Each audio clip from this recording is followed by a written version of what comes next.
Gig apps is literally dead. I've been out here 3 hours. Guess how much coinage I made? $12. I've been on Roadie and I got the DoorDash app opened up. Houston is like overly saturated with people, so something pop up, it be gone in a second. Don't come to Houston thinking like, oh, you're gonna do gig apps and you're gonna make a whole lot of coin, because that's not the case. None of us wants to have a 9 to 5, so that's why everything is overly saturated, because in reality we shouldn't have a 9 to 5. Bro, I'm just irritated. Like, sometimes I wish I didn't have morals. Like, bro, sometimes I literally wish I didn't have morals. This promise of you making your own schedule, you becoming your own boss, is just corporate bullshit. That's bullshit. Because they're going to eventually fix it where you damn near working minimum wage.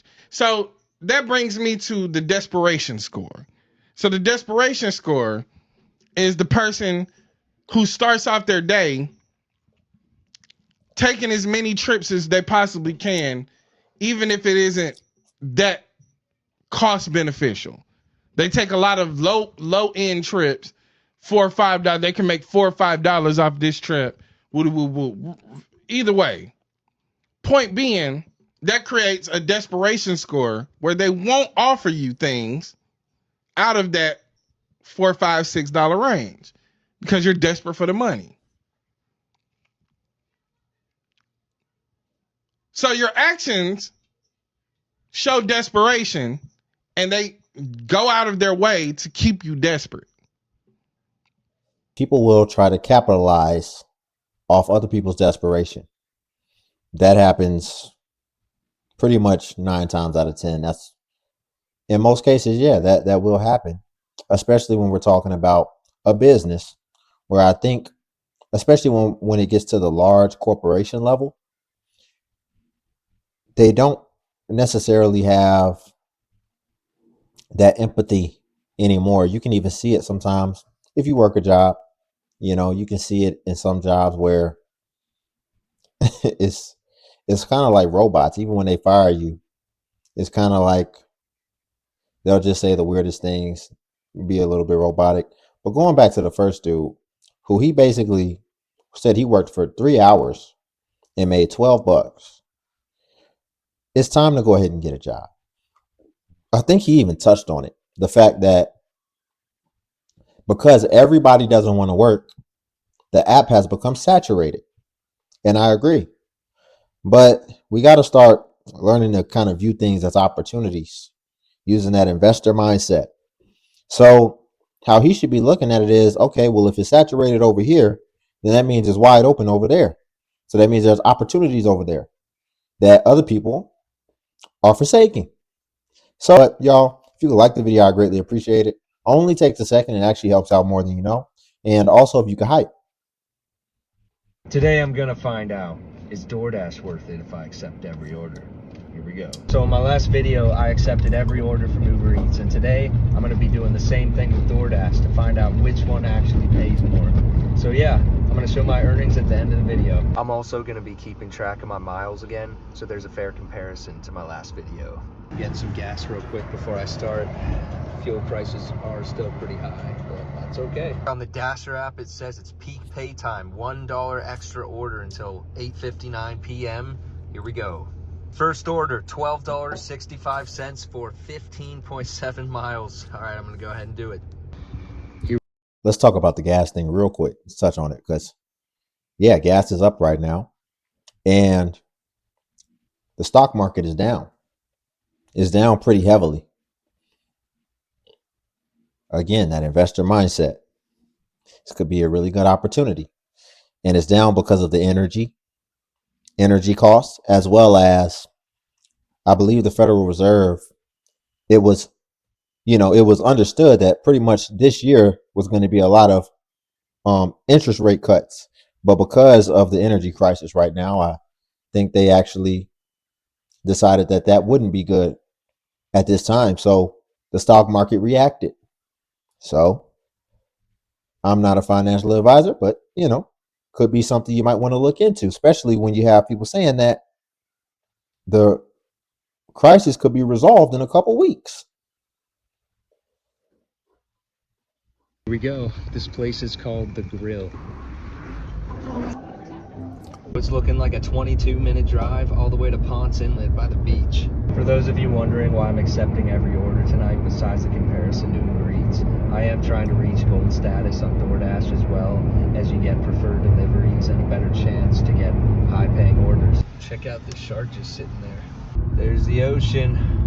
He actually tipped me $10. The Dasher app is saying, raise your acceptance rate. You're getting close to unlocking the next level of rewards. Well, that's what we're doing, so yep. Next order just came through, $12.39, 14.9 miles. Let's do it. That's weird. It says, could not load directions to this address. I just had to switch the navigation to another app on my phone, so let's hope this works.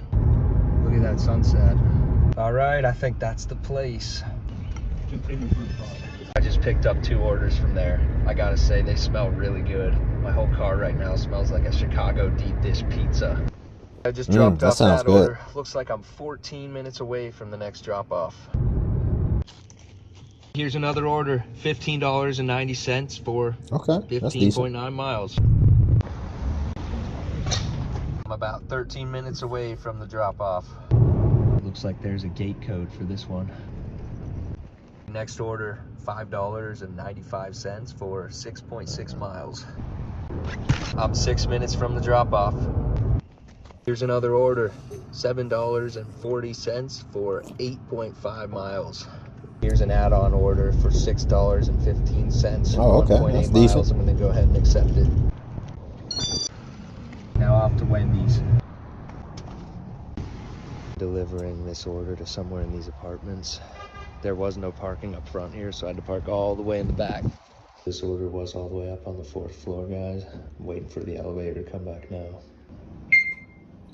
I'm really looking forward to hear like how much he made throughout this entire day. It looks like he's been grinding. It may give me some things to consider. So let's see. Time to drop off my final order of the evening, the Wendy's order. Another gated community here. Dash summary, $60.44. What? I was online for 3 hours and 36 minutes. I accepted 6 How many miles? offers. My odometer was at 178,402. Now it's at 178,472. So I drove 70 miles. Gas prices where I'm at are right around $3.72 per gallon. Say I was averaging around 25 miles per gallon tonight. That brings me right to $10.42 that I spent on gas. So if you include this $10 cash tip I got tonight, that brings me right to $70.44 that I made. After gas, it was $60.02. I did it for around 3 hours and 36 minutes, so my hourly wage was $16.67 per hour. In my last video doing Uber Eats, I averaged $11.93 per hour. I was online for 2 hours and 59 minutes. I drove 54 miles. So with that being said, DoorDash is the clear winner between the two of these. I know it probably won't be the same every time, but that is pretty interesting. I'm interested to hear what you guys think, comparing DoorDash and Uber Eats. Let me know in the comments below, and I'll see you in the next video. That was interesting. That was really cool. Okay, well, it's more profitable than I thought. That's decent. That can make an impact if you want to go out to eat for the night, and you could just straight up offset that. But and it's kind of fun. It seemed like it was fun. He started during the daytime, as you can see right here, and then it ended at night. So at first, my initial reaction was going to be, oh, this ain't worth it. Because I thought he had been driving around for like 8 hours or something to only make $60. But when it came out that he was only driving for like 3.5 hours and made $60, why not? Put on an audiobook or something. And you don't have to worry about somebody sitting behind you. I thought that actually delivering the orders was paid less than actually transporting the people. So that was decent.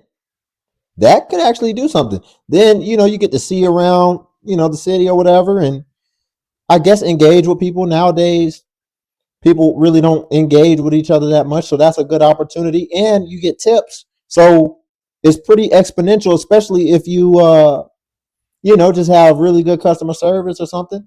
a lot of times I think too that you can you pretty much tip on the app as well. And the way that the app is, it makes it to where you kind of want to tip. You don't want to, you want to put it in there at the beginning. You don't want them tampering with your food or nothing. And then for my young guys, you never know what door you might get to. You might knock on the door and, somebody might come down in a robe. And then you'll have a really good night. No, I'm just kidding. But yeah, I think that was decent. I think that was okay. Let's see some more though. You know what? I want to highlight this comment. This needs to have attention drawn to it because this is a lie. This is an absolute lie. That is exactly what companies like this want us to do. They want us to roll over and accept whatever they do. And when a company is doing something wrong, they need to be called out for it. So if I have to do it by myself, I will. But I know that there's an army behind me. I see you guys. I'm aware that you guys are going through the same things. I read through the comments. I know how common this situation is. I didn't know before, but now I do. And the only person who's going to advocate for you is yourself. You have to be your own best advocate. So if you were wrongfully deactivated, you know yourself. You know who you are. You know your work ethic. And you know if you did right or wrong. So if you know that you did not do wrong, stick up for yourself. Take them to our... Okay, this isn't really what I'm trying to talk about. People getting deactivated or something. I guess getting shadow banned on the Uber or whatever. But let me make something clear, because I know I got a little excited when I saw what he was able to, profit or whatever. I think this is great as a complementary thing to a regular job.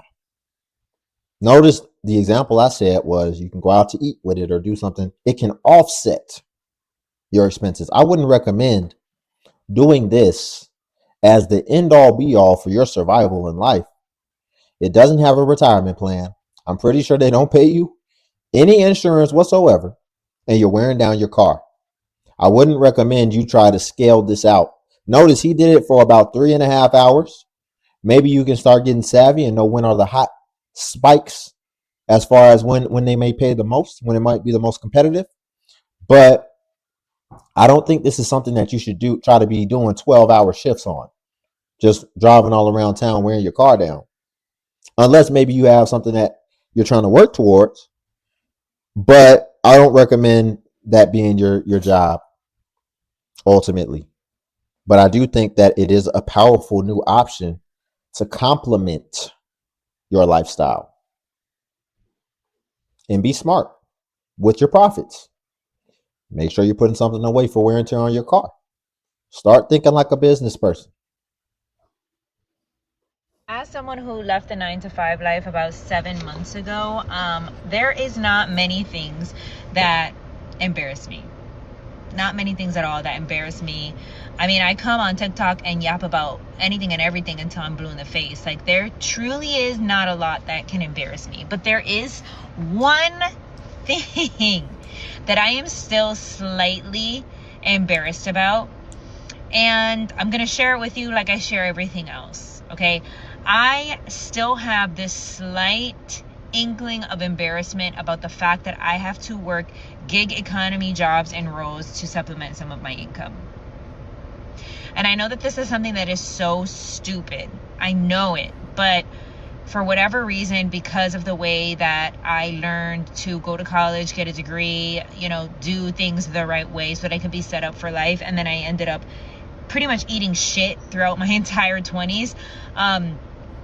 I know that I was spoon-fed a big-ass lie, but I still live with the remnants of what that societal pressure puts on people that are in my generation, and even people that are coming after me that still believe in the idea that getting a college degree is going to set you up for life, when the fact of the matter is it really is not. Especially if you're an entrepreneur, society is not set up for you to succeed. Unfortunately, you have to pave your own way, right? But anyway, I'm saying all of this to say that even though it is still something that embarrasses me, I use my platform, TikTok, and just the gift of gab that I have, as exposure therapy. Because I know that the more that I talk about it, the more that I normalize it, the more that I make it an everyday part of my routine, the more that I show up consistently on TikTok and talk about it to my platform, to my people, to my community, the more normal it will become to me in my head, hopefully, and in my heart, that I am normal. I'm just like everyone else. And it's fine that I have to work sometimes jobs that I don't want to do in order to supplement my income, but I do it because I am afforded the privilege and the opportunity to be able to chase and pursue my dreams. However, it doesn't change the root, which is that it is inherently fucking embarrassing to say, yes, I am actively choosing to be broke in hopes that I will be scrappy enough, smart enough, innovative enough, I will be different enough in whatever industry it is that I am choosing to be in. I will stand out enough to make a difference and create the life that I know that I deserve. That is really hard work to do. And it takes persistence, and it takes fighting every day. And it takes unlearning and relearning and just learning and how to instill a newfound confidence in yourself. Listen. Ultimately, what is it that you want out of this? What are you working towards? What is the ultimate goal? The light at the end of the tunnel. What is that for you? Because she's saying that she feels embarrassed. If you're on here begging, then you should feel embarrassed. If you have a job, which I don't know, it was a little fuzzy whether or not she has a job. I don't know if she was referring to TikTok as her main thing, and then the gig is her supplementary. But if you have a job and then you're supplementing, what's there to be embarrassed about? I think what it really is she feels shame. She feels shame because she's not where she wants to be. And that's why I ask, what are you progressing towards? What are you working towards? Because I know where I'm trying to be. I was just watching that video. I wouldn't feel any embarrassment at all about doing gig work or whatever, because I would know what it's for. Why would I be embarrassed? This is going to be my meal tonight. And then I get to invest my money. So I would know why I'm doing it.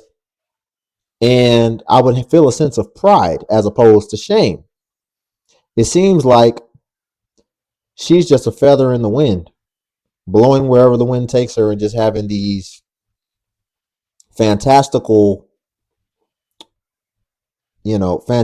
dreams of what she wants her life to be. But it seems like she doesn't necessarily have the plan laid out as far as what she's trying to actually execute.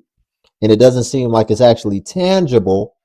And that's why she feels that sense of shame, in my opinion, I think. Ultimately, you need something to be held accountable to, and you need something that you need to commit to. Otherwise, it seems like she's just, again, she has no sense of direction. She's in the dark. She's in the confusion. And you need the light, because then that will give you the direction. So I think that's what she's really lacking within her. It wouldn't hurt to get off TikTok and read a book or two as well. But I think that's the not overlying, but underlying problem here in this scenario. And I would advise her to explore that a little bit more. Y'all, we'll leave it there for today. If you could like the video, I greatly appreciate it. It only takes a second, and it actually helps out more than you know. And also, if you could hype the video, hype is a new feature that YouTube offers where it helps smaller content creators like myself. And basically, when you hype, it actually pushes us to the extent that it pushes the larger content creators. So you just press the hype button and it shows the points. And since I'm a smaller content creator, we actually get more points per hype. And then also Patreon's link below if you want to see self-improvement content as well. But until then, I'll catch you in the next video.